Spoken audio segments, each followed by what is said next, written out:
Assalamualaikum warahmatullahi wabarakatuh. Alhamdulillah. Selamat pagi teman-teman semua, khususnya Ibu dosen Miftahul Muyassarah.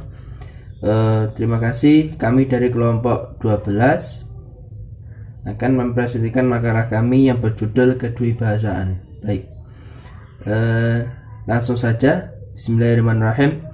Untuk kedwibahasaan, pengertian pertama ini tentang pengertian kedwibahasaan menurut Kridaksana, yakni adalah mampu atau biasa memaknai dua bahasa. Nah, itu dapat beberapa para ahli yang menggunakan beberapa pendapat. Yang pertama menurut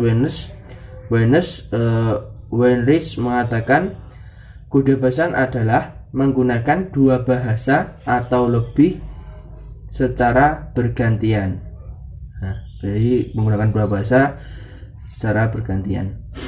Yang kedua Robert Lado adalah mengatakan bahwa kemampuan kedewasaan adalah kemampuan seseorang untuk menggunakan bahasa dengan sama baik atau hampir sama baik.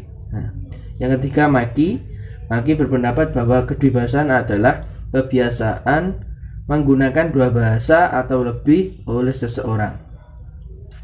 Dari ketiga pendapat tersebut, para ahli tersebut dapat disimpulkan bahwa kedewasaan adalah kemampuan seseorang individu menggunakan dua bahasa atau lebih seperti bahasa yang dilakukan oleh bahasa yang lainnya, jadi secara bergantian.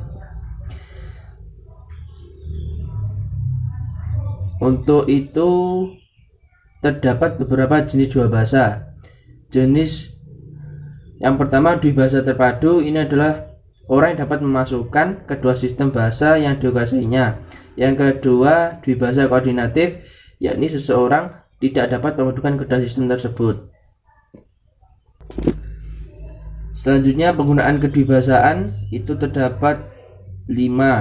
Yang pertama berdasarkan sudut penutur, bahasa berfungsi personal. Maksudnya di sini penutur menyatakan sikap terhadap apa yang diujarkannya.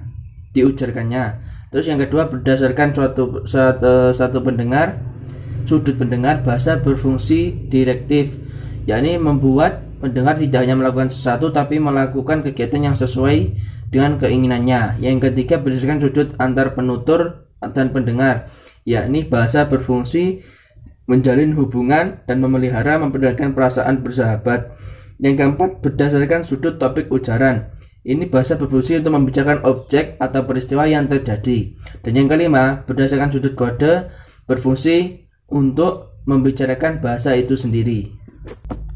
Dan yang keenam yakni berdasarkan sudut amanat, bahasa berfungsi untuk menyampaikan pikiran, gagasan, perasaan baik yang sebenarnya adalah imajinasi. C, pembahasan yang ketiga yakni pengukuran kedwibahasaan. Jabovich berpendapat bahwa pengukuran kedwibahasaan itu ada beberapa, ada banyak. Kami sebutkan beberapa saja. Yang pertama, untuk menghitung jumlah tanggapan terhadap rangsangan dalam B1. Yang kedua, menghitung jumlah tanggapan dalam rangsangan dalam B2 terhadap B1. Yang ketiga, menghitung perbedaan total antara B1 dan B2. Dan yang keempat, menghitung jumlah tanggapan dalam B1 terhadap rangsangan dalam B2. Yang kelima, menghitung jumlah tanggapan dalam B2 terhadap rangsangan dalam B2. Baik, selanjutnya adalah pemerolehan kedwibahasa. Dwibahasa itu dapat dilakukan dengan dua cara nombornya. Yang pertama secara pemimpin dan yang kedua secara alamiah. Untuk secara pemimpin ini diajarkan pada pembelajar dengan mengajarkan materi yang telah disajikan dan latihan pun tidak terlalu ketat. Untuk yang secara ilmiah, yakni untuk secara yang ilmiah, itu pemerolehan kedua secara alamiah adalah perolehan data atau pemerolehan bahasa yang melalui kegiatan berbahasa atau komunikasi sehari-hari, yaitu tadi. Terus yang terakhir yakni pembahasan kami adalah masalah dalam kedwibahasaan. problematika di dalam kedibasan itu suatu hal yang wajar. Mengapa? Karena dalam kedibasan itu masalah-masalah yang terjadi dalam kehidupan sehari sangat-sangat memungkinkan untuk terjadi. Contohnya ya, ketika kita menggunakan kedua bahasa secara langsung itu berbeda maknanya ketika orang tersebut sudah mahir atau sudah ahli dalam penggunaan bahasa tersebut.